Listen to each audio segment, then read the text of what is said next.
Because the key in business is not the money, but the ability, right? So, pag nag-start ka ng business, inaaral mo eh. There's no such thing na alam mo na lahat eh. You only learn the business when you do it, and you do it step by step. You only learn the second step if you have mastered the first step. May uncertainty talaga ang business. Pero kailangan i-reduce mo yung uncertainty because business that has so much element of uncertainty is difficult to manage. You know, the failure of business does not happen when the business is still small. It usually happens pagka lumaki na. I'm saying na during a crisis, makikita mo talaga yung tunay. Yung tunay na, na negosyante, nakatindig. Hi there, this is Shinkitan, your pambansang wealth coach. Welcome to another wonderful episode of our YouTube channel. Sa episode natin na ito, I'm going to interview someone that I really look up to ever since when I was starting, especially in my faith walk with God. And may nakilala talaga ako isang business person na talagang a man of integrity. And then kung ano yung sinasabi niya, he really walks the talk. Kaya nga, I invited him in this session para tayo ay matuto po sa kanya. Let us welcome an entrepreneur at the same time, a business consultant, Mr. Bonnie De Jesus. Hi, Bonnie. Hello there. Hello, Chinky. Thank you for having me here. Ay, oh. Nakakatuwa. We go way back, no? Yeah, I remember you were my first, tawag pa natin, cell leader, di ba? Oh, cell leader. Small group leader. Oh, di ba? You were in your 20s. Yeah. Tandaan mo. ikaw yung nasa bahay namin, nagli-lead ng ng small group. Nag-invite kami ng mga guests. That was 1990 plus. 1990s. Oh, 1990s. Yeah, you were so young. You were single nga, di ba? Single pa ako during that time. Grabe yon. So we go way back. And nasubaybayan ko talaga yung buhay ni Bonnie, no? How he was able to raise his family. He's a family man with how many kids? We have three. Three kids. Two are married, one single, one apo. Oh, at saka inabutan ko pa nung itim na itim pa yung buhok niya eh. At saka, yun nga. So before we start, no, I just like probably to introduce you to the people who's watching this video. Please give us introduction about yourself. Well, I am 74 years old, happy married to Stella. And perhaps you saw her in my TikTok also, no? You saw her in her vlogs. And we have tatlong anak, all adults, all in business, and one apo. And I have been a business finance consultant for more than 3 decades, no? I started with helping small and medium enterprises get funding from the bank. So I helped them plan their business. I help them grow para makabayad sila. So doon ko naintindihan, Chinky, yung pagiging entrepreneur na nag-uumpisa pa lang. Ang dami kong mga kliyente noon, mga hardwares, mga food companies, bake shops, maliliit, gawa ng patis, no? Maliliit na kumpanya. It is a cottage or backyard enterprises na tinulungan ko to get funding from banks. So mga magkano yung parang kanyari mag-start, mga magkano inuutang nila? Well, at the time, it was so small, like Magkano 100,000, sometimes 300,000, ganyan. And then as I work on them, no, napopromote ako ni Lord sa bigger companies, no, naging medium scale, naging million na yung mga tinatrabaho ko, hanggang naging large scale na yung mga kliyente ko, no. So papalaki din naman yung kita ko habang nag-i-improve yung aking knowledge of business, no? So paano kumikita ang isang financial consultant to help them with the funding? Well, I am unique in terms of dealing with my clients, no. Sa akin kasi, if I don't deliver, I don't get paid at all. So I do the project study, the business planning, I do the presentation with the banks, with the funders, no. And then the deal is, pagka na-approve yung loan, then that's the time I get paid. In fact, most of the time when the loan is released, I get a percentage. Parang kumukurot lang naman ako sa loan.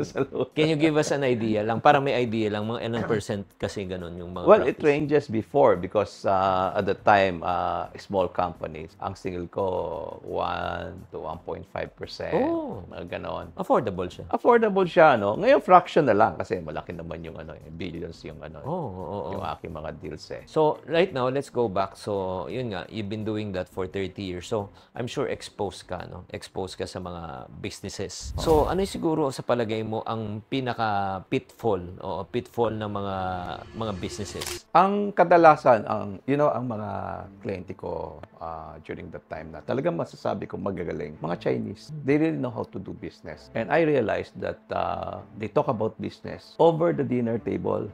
Ganun sila casual and naging part ng culture nila. Kaya when I talk to them, alam ko magaling to. Alam ko magaling to Chinese na ito. Kasi lahat sila, without any exception, lahat sila nag-umpisa ng maliit, almost without Capital. any capital. Oo. And they started getting employed, naging salesman sila, and then they understood the trade, and then they started their business. So, nanggagaling siya doon sa na-develop niyang kaalaman. Pwedeng sa parents niya, pwedeng nung high school siya or college siya, nagbebenta-benta na siya. So, nag-uumpisa doon sa kaalaman tungkol sa negosyo. Yeah. Can you cite as one siguro para mas clear sa mga tao? May kakilala ka bang isang kilalang brand na talagang nag-umpisa na natulungan mo ngayon malaki na?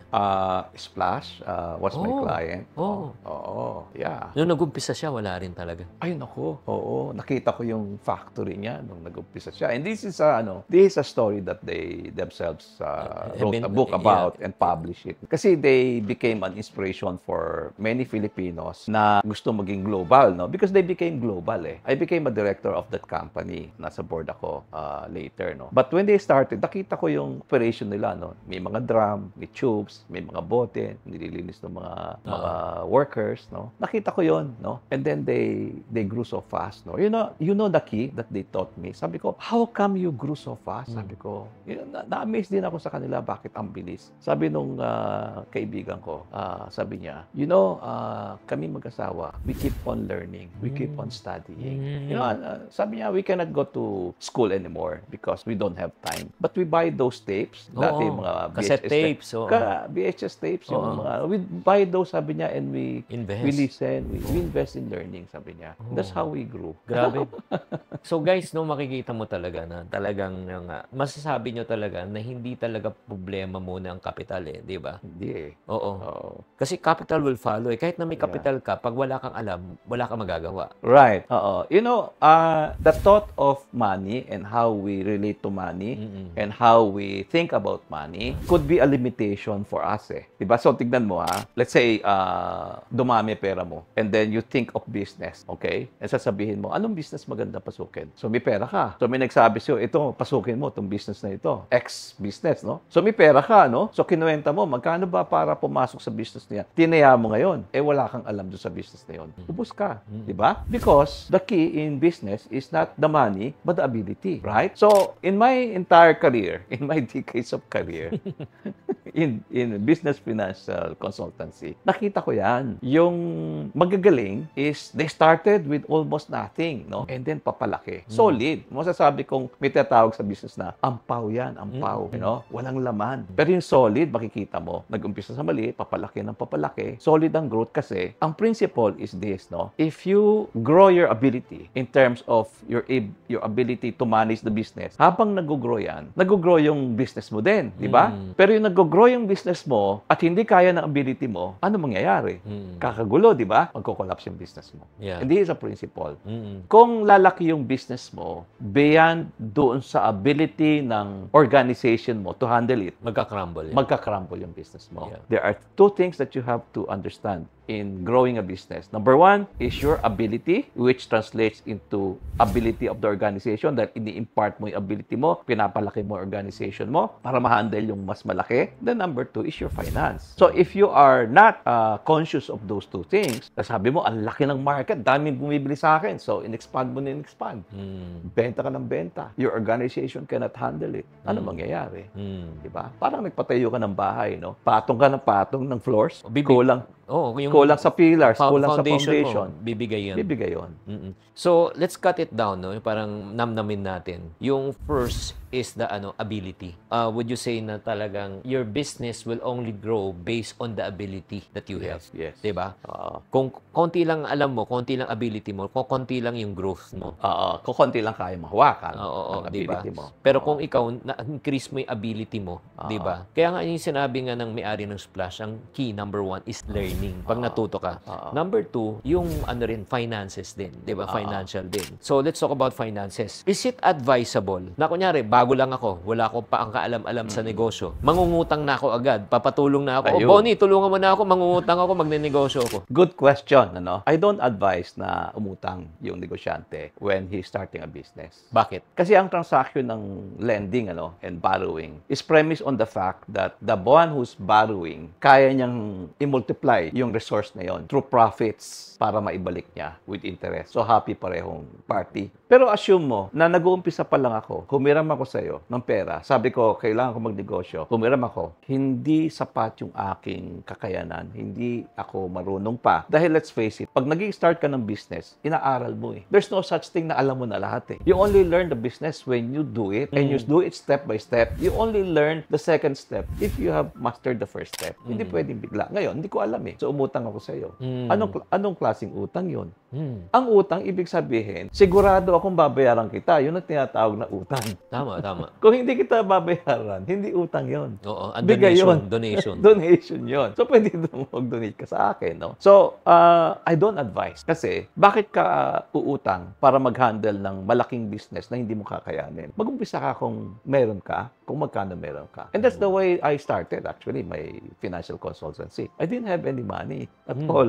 It was purely my expertise na na-develop in my employment. No? And that's why I teach that, because I have learned it, I have seen it in many companies that I have helped in getting funds from the banks. No, I have seen it, and I have seen the failures also. Hindi lang yung winners nakita ko, yung mga failures nakita ko din. So guys, makikita mo talaga na ayan nga, this is from a wise advice from a wise person. Kung mag-uumpisa po kayo ng negosyo, huwag kayong mangutang agad. Kasi nga, there's more chances of losing. Di ba? Malulugi ka talaga eh. Trial and error eh. So right now, when is the right time for me? Kunyari, di ba? Mangutang na ako. Kailan? When's the right time? Okay, this is the principle, no? When I borrow, I am actually using other people's money. OPM, di ba? Why will another person entrust the money to me? Okay? Because he has so much na gusto niya palaguin. Kaya i-entrust niya sa akin. Ibig sabihin, magaling ako. Tama. Kaya niya interest sa akin yon, di ba? So, ano masasabi ko about borrowing? Na ako magaling, no? Magaling ako kasi na-prove ko na solid yung aking expertise, na buo ko yung kumpanya, kabisado ko yung business model, napapalaki ko. Okay? Dumating ako sa point na magaling yung organization ko, may market ako, Pero kulang ka lang. satisfied, pero kulang ako ng pondo. Doon papasok si OPM. Ngayon, happy ka na entrust mo yung pera sa akin kasi alam mo lalago at alam mo nakakatulong ka, kaya happy ka. That's why the banks have that premise, no? Na okay, who are they accountable to? They're accountable to the depositors. Tama. Because they're using the money of the depositors. So, hindi lang pwede basta ipaubaya yung pera kahit kanino. So, they have to make sure na yung umuutang kayang ibalik with interest. Ini-examine lahat yun. So in other words, Bonnie, what you're saying, yung mga ka-dinner mo na mga na pupunta sa iyo at nag-uusap kayo, meron na silang existing proof of concept. Meron na. Pero yun nga yung pagkakamali ng karamihan na mga nag-uumpisa eh. Ang mindset nila, again, wala akong puhunan eh, kaya hindi ako makapag-umpisa. Ganito suggestion ko. There are two ways of financing your business. Okay? One is debt. The other one is equity capital. Which means, hindi siya utang. In other words, pagka kinuha ko yung pera mo, as equity, you are sharing the risk with me. You are telling me, Bonnie, naniniwala talaga ako sa concept mo. Sige, buuin natin, ang ganda. Alam ko, merong customers yan. At matutulungan kita sa market. Sabi mo, matutulungan kita sa market kasi si X company, si Y company, kilala ko, yan ang market natin. So, tataya ako sa'yo. Buuin natin. So ang ibig sabihin, financial investor ang kausap niya. Ikaw, equity in terms of yung expertise and alam mo. Yun yung alam ko. Ngayon, sabihin ko, wala akong pera eh. Pera sa'yo, akin yung expertise. Okay, sige. Let's go along that line. Bonnie, teach us, kung ganun ang line, paano ang hatian? Ito na yon. Usually, dyan nagkakaproblema. Sa hatian. Kasi flexible yan eh. Flexible yan, Ang prinsipyo dyan is this, no? Yung magpapatakbo, dapat malaki stake niya. Ngayon, sa'yo nang galing equity. Ako yung magaling magpatakbo ng business. Concept ko, ako nag-develop ng product, ako nag-invento. So, more or less, dapat 60 or 70% sa'yo. Majority ako. 30 to 40% ako. Yes. You know why? Bakit? Let's say, sabihin mo, na-convince mo ako, Bonnie, 5% ka na lang. Extreme natin, 5% ka na lang. 95% ako kasi akin naman yung pera eh. Do you think I will spend time on that No. business pagka nakaproblema? Hindi. Hindi. Kasi ang laki na ng problema. Di ba? Naubos na ang oras ko. Tapos 5% lang naman ako dito. Iwanan ko na to. Tama. Diba? It's good for both parties na malaki yung stake ko kaysa sa'yo. Kasi ako nandun araw-araw eh. Diba? So that's the concept of having a partner na siya yung nagpapatakbo. It's called industrial partner. And now, ikaw yung kapital. Pwedeng maging ganon. So, let's go back. Yun nga. So, ito lang yan, no? Yung parang, okay, may financial partner. Ako naman yung, yung industrial. Di ba? Yung industrial effort. Baliktad. Ako yung financial partner. Ikaw yung industrial Oo, partner. ako industrial. Should I, right now, ako nagwo-work eh. Di ba? At I have 70% or 60%. Should I also ask for a salary and a compensation? Pwede. Because bakit? your share in the company is different. You're an owner if you own shares. That's a role that you play as an owner. The role that I play in running the company is as an employee of the company. Whether CEO ko or vice president, I submit to the board, which is me and you. That's the board. Nag-uusap tayo, policies, paanong direksyon, anong vision natin. Pagdating dito, employed ako. So may salary ako. Ikaw as an investor, wala kang salary because you just put in the capital. At saka, importante rin na magkaroon ng salary for the following reasons. Number one, syempre, paano yung needs ko? Di ba? Kunya, Exactly. Di pa naman pwede mag-declare ng dividend. Ubus ang oras ko. Oo. Ikaw, hindi. Kasi pera yung nilagay mo. Di ba? Ubus ang oras ko as employee of the company. Di ba? So, it's just fair. No? Kasi kung hindi ganun, hindi rin tatakbo. Walang motivation. It's good for both parties. At saka, isa pang kagandahan siguro doon, yung kung may salary yung tao, in the near future, like for example, mag-hire na sila talaga ng tao to do the work. Exactly. Di ba? Mas madali mong i-transfer ngayon. May pondo na eh. May pondo na eh. Nakita mo. Alam mo, isa pang pagkakamali yan, pagka yung nagpapatakbo, hindi kumukuha ng salary doon sa kumpanya, the profit picture of the company is not really the real picture. You have to get salary from the company so that you know if it's making money profitable or not. Di ba? Kasi wala kang salary, kumukuha ka lang pag kailangan mo. Halimbawa, tingnan natin single enterprise. Kuha ako yung nagpapatakbo ng tindahan, ng shop, whatever. Kuha lang ako ng salary. Pagka kailangan sa bahay, kuha ako. May emergency, kuha ako. Kailangan ng pantuition, kuha ako. Kailangan ni misis, kuha ako. May nakita ako magandang kotse, kuha ako. Ano mangyayari sa kumpanya? Hindi lalaki. Hindi lalaki. And besides, baka malugi. Yeah. Kasi the cash flow is affected if you keep on doing that. Now, my suggestion is,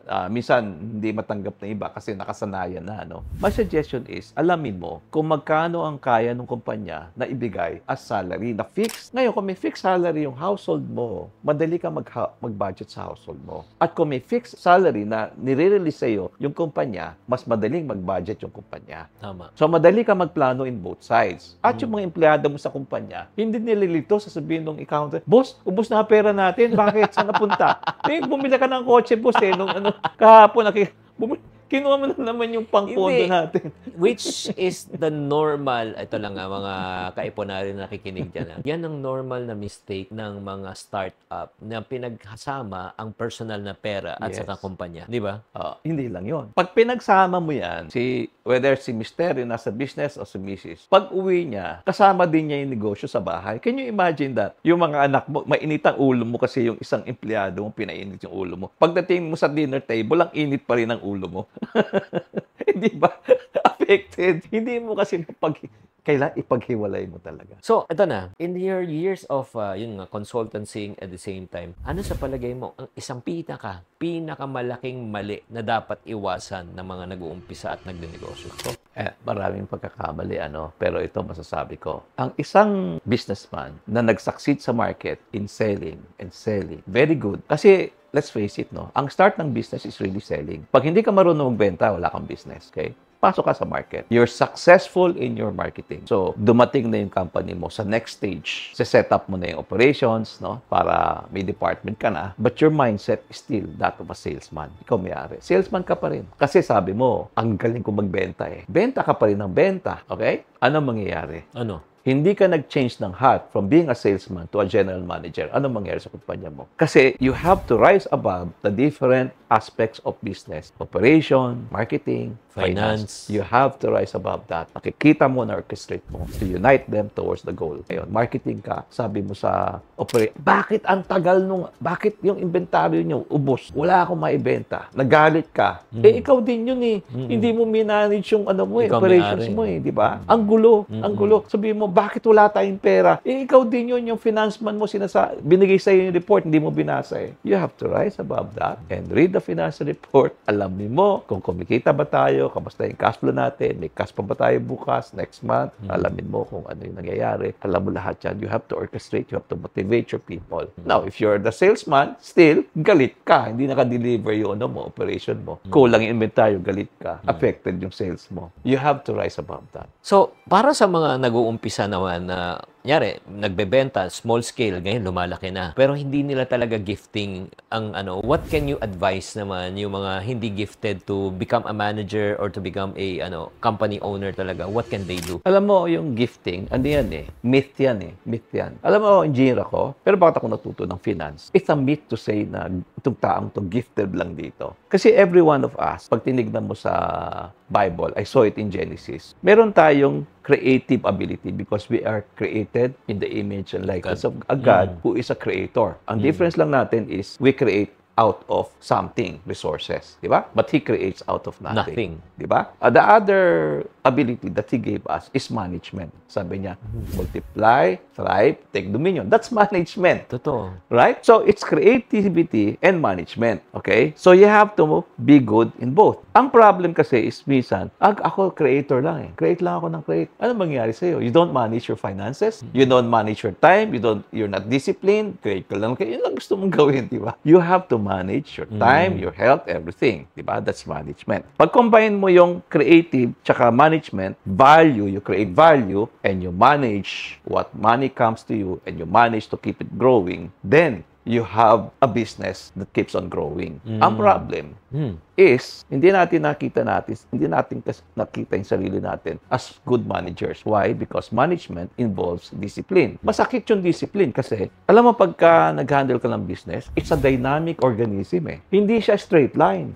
Di ba? Totoo yun. There are things that you didn't predict. It's happening. Ayun nga, maganda sa papel yung business plan. Pag in-execute mo, iba na. Iba na siya. No, you can only write down on paper what you see in the past, but you cannot see in the future. So what you can write on the paper is what you saw in the past, pino-project mo sa future. Pero itong projection mo is not necessarily that's gonna happen. Diba? There are things that will happen and kailangan may critical thinking ability ka. Meron ka ability to evaluate, to analyze, and then to act fast. Ganun ang negosyo. It's a dynamic organism na kailangan maalagaan mo. Diba? Nagre-raise ka ng anak mo. The way you treat your child is not the same as the way you treat a teenager. The way you treat a teenager is not the same the way you treat an adult. Nag-grow siya. Sabi ko nga sa mga anak ko noon, alam mo, pagka lumalaki na kayo na magtuturo sa amin. Tama. Kasi nag-grow din kayo di ba? May mga kaalaman kayo na hindi ko alam. Di ba? So, ganun din sa organization. Sige, sa una, balik tayo ulit sa, I don't want to miss that part yung sa creation and management Kung magaling ka mag-create, pero pag poor ka sa management, ubos. Diba? Parang yung tinuturo ko yan yung chip method. Magaling kang gumawa ng pera. Diba? Pag hindi ka marunong humawak ng pera, ubos na ang pera mo. So, yan yung parang pinaka-essence. No? Magaling kang magnegosyo, pero pag hindi ka nun mag-manage ng negosyo mo, hindi siya lalaki. Or hanggang certain limit lang siya. Certain limit. So, sa palagay mo, ang solution ba niyan is either I learn it, ako mismo, or should I get someone, or hire someone, or partner with someone who's good at what they're doing? What do you suggest? There are different talents, no? Yung hinar ko, mas magaling ka siya sa area na magaling siya. Hindi ako galing sa kanya sa area na yon, di ba? Di ba? Sa sales, mas magaling siya doon. Or operations, mas magaling siya doon. Digital marketing, whatever, mas magaling sila doon. But as a general manager, I'm a team leader. I know how to orchestrate the different departments. Yun yung difference namin. Hindi niya kaya gawin yung ginagawa ko. So, may pagkakaiba yon, no? So, creativity and management, sabi natin, value creation, which is actually business creates value, and then managing what comes in and managing papalaki. Now, the hard part is management. Why? Because creativity is natural, diba? Natural yan. But discipline is not natural to us. It's something that we have to decide on na kahit mahirap gagawin ko. Yung pagtakbo ng business, may masarap na parte, gustong-gusto ko, benta-benta, pero yung mahirap na parte, parte is reading the financial report and analyzing it and making a decision. Tough decisions minsan. Yun ang ayaw ko. Kung gagawin ko lang yung gusto kong gawin, dahil favorite aspect ko yan, Hindi siya lalaki. hindi siya lalaki. Magkakaproblema pa. That's why you have to rise above the organization and be able to say, guys, pare-pareho tayo nahihirapan dito. Mahirap itong party ko, mahirap din yung party nyo. Let's make a commitment. So, ang suggestion mo, learn or hire? You don't have to learn everything. That's why if you need somebody who is good in finance because you are not well versed in finance, then get somebody who is good in finance. But, finance is very simple. If your finance man is a very good finance man, he can translate the figures into something that general manager will understand. Finance is very simple. I can make it very simple. It's a very simple thing. Pagka nagnegosyo ka, ang unang-unang tignan mo, cash flow. Bantayan mo yung cash flow mo. Pangalawa, tandaan mo, hindi 40 may cash ka, kumikita ka. So, tignan mo din yung profitability mo. Understand what profitability is. Meron kang cash, you should be profitable. At the same time, the third is, healthy ba yung business mo? Baka naman puro utang, kaya marami kang cash. Okay guys, ito lang I don't want you to get lost here. Sa negosyo, ang importante, benta, cash. Pag wala kang benta, wala kang negosyo. Wala kang negosyo. It's not a business, it's a dying business. Tapos next, profitability. Kumikita ba? Kumikita ba? Kasi minsan yan ang confusion din. May tinanong ko magkano ang kita mo sa isang araw? 2,000. Wow! Magkano benta mo isang araw? 2,000. Usual yan. Kasi nga, ko-confuse nila yung benta sa kita. Yes. May may cost yan So, technically, hindi naman yan ang kita mo Baka ang kita mo lang 20%, 30%. So, pangalawa, kailangan malaman mo, aside from may benta ka, may kita ka ba? Ano yung pangatlo? It is the health of the business. Translated into utang versus your own capital. So, kailangan mas malaki yung yung Yung iyong stake sa company. Capital versus yung utang. Ang capital lumalaki habang nag-generate ng income yung kumpanya. Lumalaki yung capital mo doon. Tapos yung utang mo dapat lumiliit. Yun, guys. So, yan basic 101 na pagdating sa business. Okay. Simple lang, di ba? Oo. Yun nga, benta, kita, at saka in terms of growth. Healthy growth. So, ang pinag-usapan natin is the worst money mistake that a businessman can make. Sa palagay mo naman, syempre sa dami mong kinonsult na, ano yung pinaka-best naman? Chinky, it's an attitude, Tinatawag kong conservative attitude. Conservative. Ibig sabihin, lalo na sa malaking business, you have to analyze every step that you make. And you have to honor the views of the different departments. Kasi hindi lang ikaw di ba? Meron ka ng different departments. You have to unite them as a team with a common goal. Ang pagkakamali kadalasan is yung bira ng bira. Parang siya lang nasusunod. Parang siya lang nakakaalam. Lalong-lalo na sa finance, I have seen it happen many times. Yung bang sabi ng financeman, boss, dahan-dahan. Nakikita kasi niya Meron siyang radar Yung financeman, may radar yan Ako, may radar ako na itong taong to, hindi naman totoo yung sinasabi. Alam ko Pag tinignan ko yung financial statements, para akong doktor, alam ko yung problema nito. Ganun yung financeman. Sabi ng financeman, boss, dahan-dahan lang. Hindi natin kaya yan. Sabi ng boss. Kasi yung boss, halimbawa, sales siya, marketing man. Hindi, kaya kong ibenta yan. Hindi, boss Kukulangin tayo ng inventaryo. Yung pera natin, hindi kakasya. Pag pinick up mo yung sale na ganun, hindi kaya ng warehouse. Di ba? Para kayanin ng warehouse siya, bibili na naman tayong equipment. Pag ginanyan mo yung sales, mapapabili tayo ng equipment, uutang ngayon tayo. Pag umutang tayo, hindi natin kakayanin. Maliit lang margin natin. So, hindi sila nag-usap. Or hindi nakinig. Hindi nakinig yung CEO. Kasi iba na yung malaking kumpanya Ito guys, just to give you a perspective. May kasabihan kasi sa negosyo, sa business, The bigger you are, the harder you fall. Kasi, may tinatawag kami sa business, the law of reversal.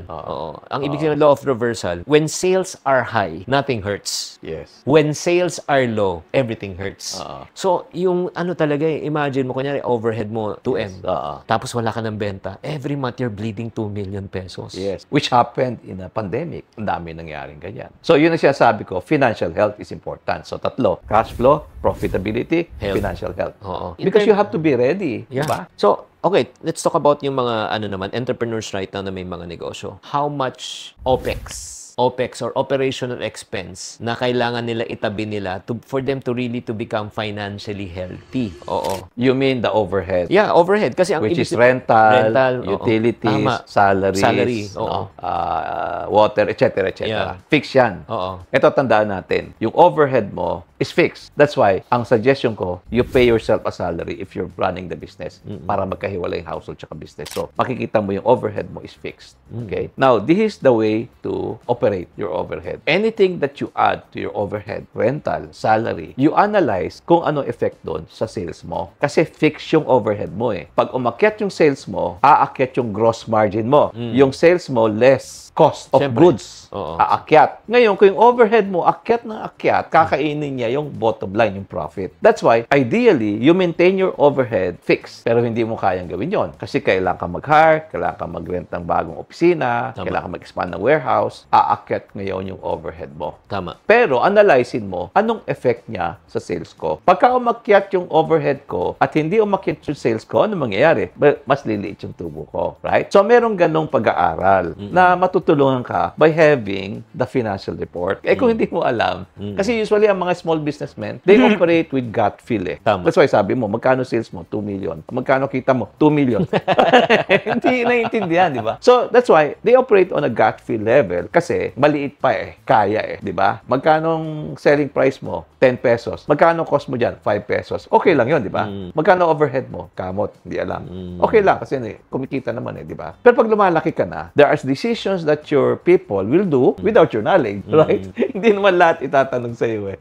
So, lumalaki yung overhead mo, lumalaki yung ano mo, yung cost mo. Hindi mo alam, di ba? That's why you need a financial report. So, should you say also, it would be healthy kung meron silang at least 6 months? Kasi sa... Ay, cash flow? Oo, kasi yung personal finance, parati ko sinasabi, sa personal finance, emergency fund eh, yung parang Totoo emergency fund, at least 6 to 12 months is healthy. Oo. Di ba? Would you say also in business, Ang kailangan... magaling na na businessman, nakikita niya yung cash flow 6 months down the road or even 1 year down Kaya the nga, road. mas maganda kung may 6 months to 1 year siyang overhead na itatabi rin. Alam mo na may cash ka, just in case may nangyari, may cash ka pa rin pag sweldo. That's a good business practice. Oo. Hindi pwedeng very tight lang, ano? Parang nagpapatay ka ng sunog palagi, ano? Hindi kasi, lalo na kasi guys, ito lang, ang pinakamahirap, ito lang, ang pag-usapan na rin natin to. Yung nauubos na yung cash flow mo at napipilitang kang mangutang just to keep your company afloat. So, anong nagiging repercussion niya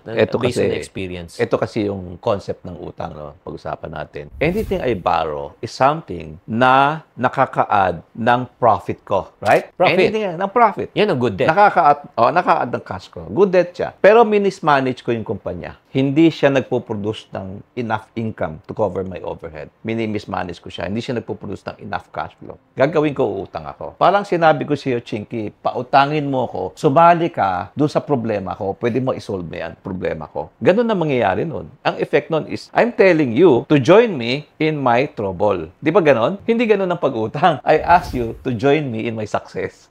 Ikita ako, babayaran ko yung interest. So technically, yung ganung klaseng utang to provide, to survive, is technically already bad debt. It is a bad debt in the sense that it is band-aid to postpone a problem that's already there, which the owner will have to address. Now, so ginawa niya, imbis na i-address niya, umutang siya.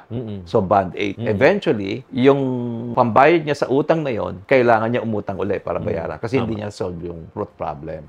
So, iikot siya doon hanggang lumubog siya. Kasi, ang problema talaga is kailangan harapin yung management problem na nagka-crop up. Kailangan harapin yun. Okay, Bonnie. So right now, since we're talking about utang sa negosyo, when is it the right time for people who are struggling sa negosyo nila? Na sabihin na, okay, suko ka na itong bandilang to. Kasi mga iba talaga pinaglalaban ka. Minsan, alam mo, Chinky, no, involved kasi yung maraming factors dyan di ba? Like yung family mo, kailangan patuloy yung tuition fee ng anak mo. Maraming factors involved Kaya, ang punot dulo is, kailangan yung negosyante, bago sumubo sa negosyo, bawat step kasi, meron kailangan pag-aralan. I don't believe in the kind of education, business education na 4 years na galing sa textbook. I don't believe in that. You know why? Hindi mo siya may apply pagka nandun ka na. The kind of learning that is applicable Actually, yung ginagawa ko sa Kapayaman Nation is creating a learning school na sa website na modular siya. Pagka ito kailangan mo, business finance, kailangan ko maintindihan ang cash flow, papasok ako doon, kuha ako ng learning material. Pagka kailangan ko ng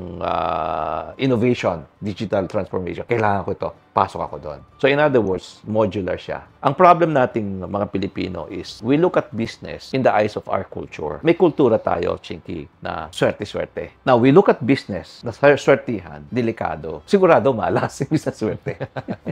Kasi swertihan siya di ba? Kailangan i-reduce mo yung element ng uncertainty. May uncertainty talaga ang business. Pero kailangan i-reduce mo yung uncertainty because business that has so much element of uncertainty is difficult to manage. It's unstable. Unstable. So, as a manager, gusto mo lahat within your control Yun yung katungkulan mo I-control yung lahat ng factors ng business mo. Yung kayang i-control mo. Yung hindi kayang i-control, hayaan mo. Tama. Diba? Pero yung kaya mong i-control mo. And therefore, that requires continuous learning. Hindi mo ba tututunan yung business management na bigla? Kailangan meron kang coaching, meron kang mentoring, kasama ka sa community, at meron kang mga materials na binabasa, pinakikinggan, habang lumalago ka. And yun yung tinatranslate mo into the strength of your organization na kaya humawak na mas malaki. Totoo yan kasi parang di ba? Yung parang imagine mo na bumili ka ng sasakyan na hindi ka marunong mag-drive. Exactly, di ba? Di ba, alibawa,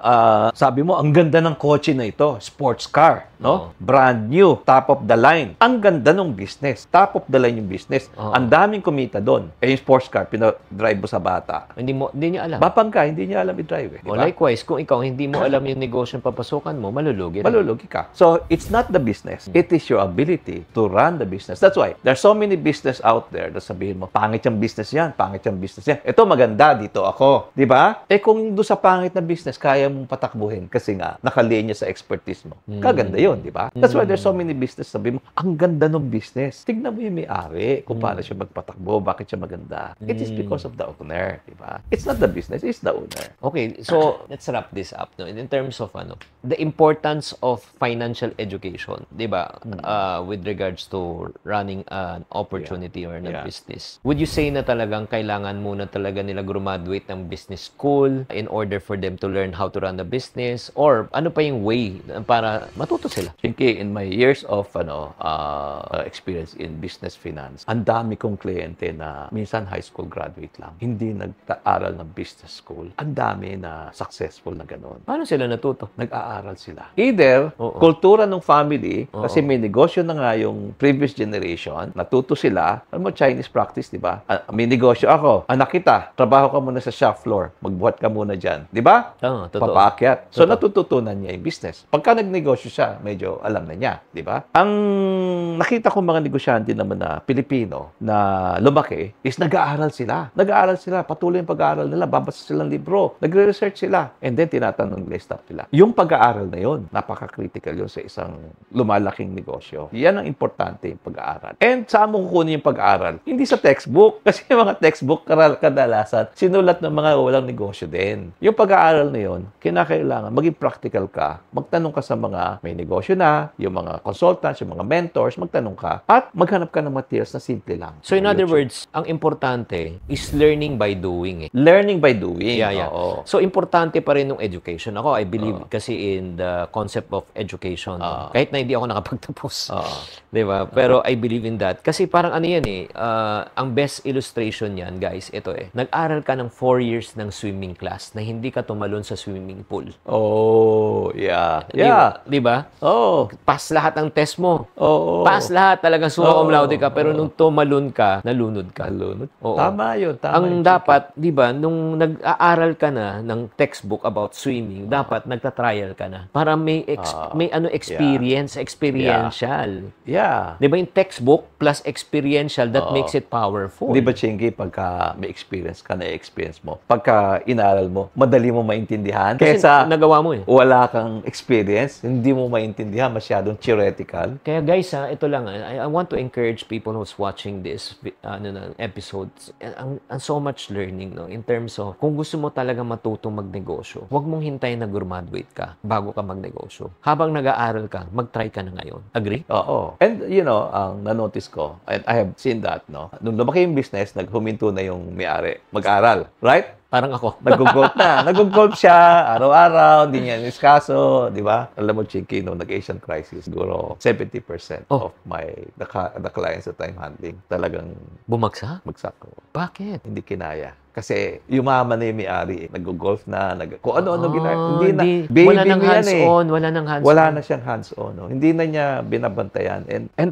you know, ito, Chinky, na sinasabi ko palagi sa mga kliyente ko. Sabi ko, when you have lots of money already, because you have proven your management ability, and the banks are now after you, to lend to you, gustong-gusto ka, be careful. You know why? Why? Money should not dictate your action. It is still your management ability that determines kung ano yung mga decisions mo. Skill pa rin. Skill. Sabi mo, dami naman nating pera eh. Sige, tayo doon, tayo ng branch doon, tayo ng branch doon, bili tayo nito. Wala ka ng evaluation, di ba? Be careful now because you have a lot of money. Guys, ito lang take this advice, lalo na sa mga taong kumikita ngayon at malaki ang cash flow mo. Cash flow mo okay ka, profitable ka, pero yung financial health mo, ito yung sinasabi ni Bonnie. Alam mo bakit? I've witnessed more businesses fail because they overexpanded. Exactly. Yes. They overexposed themselves. May mga story kang ganyan? Ang dami kong story na ganyan, Chinky. Nakakaiyak, nakakaawa kasi yung mga pinaghirapan nila over so many years. No? You know, the failure of business does not happen when the business is still small. It usually happens pagka lumaki na. And this is because nag-iiba yung attitude ng may-ari. Usually, nai-inlove siya sa pera. Yumayabang. Nai-inlove siya doon sa kayang bili ng pera. Nag-iiba siya ng ugali. That is very sad. And you know, yung ating pagiging godly really matters eh. Kasi pag pinahawa ka ni Lord ng negosyo, calling mo yan eh. It's not supposed to add to your value. You're already valuable in God's eyes. You are a child of God. And pinahawakan sa'yo ang business as a steward of God. You know, now it changes who you are. Why? Why will it change the way you are? Nakabili ka ng sports car, so what? It doesn't add value to you, di ba? Malagay yung mansion mo, so what? Reward mo yun eh. But it should not add value to you.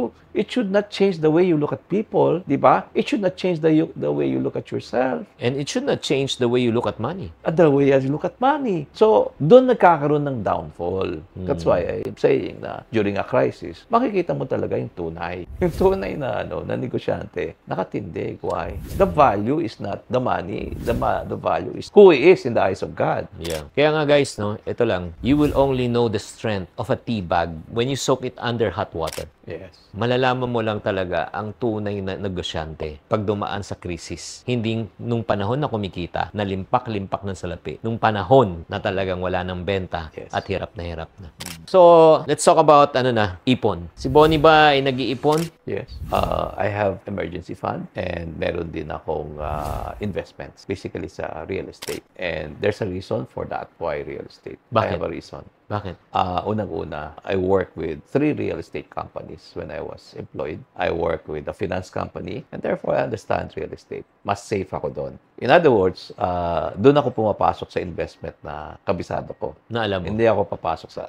Marami ng maganda investment, no? Yeah. Pero doon ako sa kabisado ko lang. And I have emergency fund, no? Masasabi ko na it's only God who was able to do it for me na nagkaroon ako ng ganon. Kasi alam mo, Chinky, I have been a freelancer for the past more than 30 years. No? Pag freelancer ka, especially sa business ko, di ba? Hindi mo alam kung kailan dadating yung next income mo, di ba? Gets ko yan. Akala mo may savings ka na, yung pala, ubos din, di ba? So pag ganun ka, so natuto rin ako mag-invest, no? Pero at the same time, yung gipit ka na panahon, no? Alam mo na pag nando ka sa kagipitan na yon, alam mo na wala na sa kamay mo. And that's when you see the hand of God come to your rescue. Palaging ganun yung story ako, Chinky.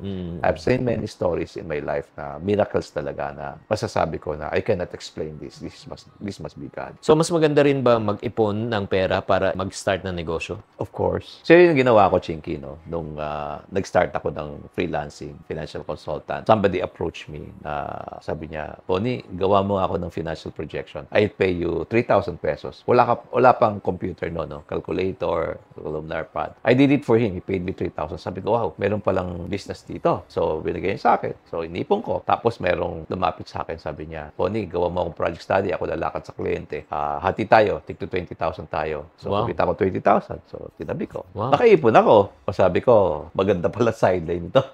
Sinideline ko. Tapos nung kumita, sabi ko, wow, go na ako. So, I left employment. Oh. So, may pera ako. Actually, yung pera na yon naubos. Bakit? Walang kita ako nakakuha. Akala ko ganun kadali. Na? Hindi ko inaral yung business.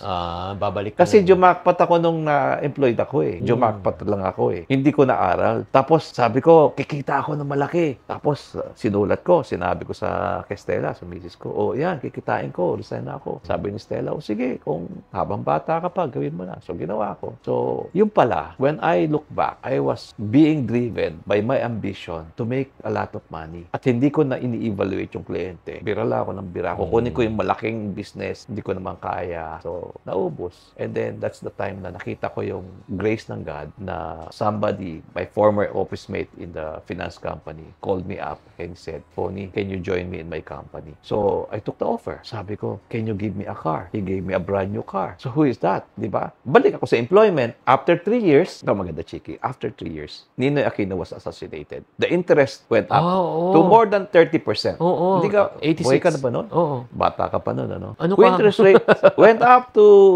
more than 30%, Tama, 35%. So, I know how to do project studies. May mga packets of lenders na nagbibigay at something like 18%, super baba at the time. Pero kailangan ng project study. Oo. Pumila yung mga negosyante sa akin, Bonnie, tulungan mo kami. Kukuha kami ng loan na yan. So, sinideline ko. Yun, Tapos, doon ka kumita. nung umaakit na ako, sabi ko sa boss ko, pwede ba i-retrench mo na lang ako? O sige, sabi niya. Pwede ba bigay mo na lang sa akin yung kotse? O sige. I left employment. And then, marami pa rin problema, pero that was a breakthrough na galing kay Lord John. Galing kay Lord. So ngayon, i-challenge ko na si Bonnie sa Ipon Challenge. Ito yung Ipon cards ng mga iponaryo. So itong cards na ito, ang gagawin mo lang, pipili ka lang Okay. ng isang card. Okay. Choose one card, get one card. And then, babasahin mo siya. Babasahin mo. Ayan, basahin. Basahin ko na. Ask a number challenge. Papiliin mo ang katabi o kasama mo ngayon ng isang number between 1 to 500. Ang sagot niya ay ang amount na ihuhulog mo sa ipon box. Oo. 500. Ihulog ko sa ipon box. Yan, ako na, mag-uulog. Hindi, yun nga. Yun yung parang gagawin mo. Parang it's a game na, this is gamified na ipon. Sige, get one more. Get one more. Gamified siya. Ayan. Okay. Ito naman. 3 random. Ang ganda nito, ha? It's a game, ha? You make ipon a very, exciting game. Right? Paano mo naisip ito? Wala. Si Lord lang talaga. Ang galing. 3 random peso bill challenge. Pumili ng 3 peso bill sa iyong wallet at ikaw ang bahalang mag-decide kung magkano ang ihuhulog mo sa ipon box. Yeah. Di ba?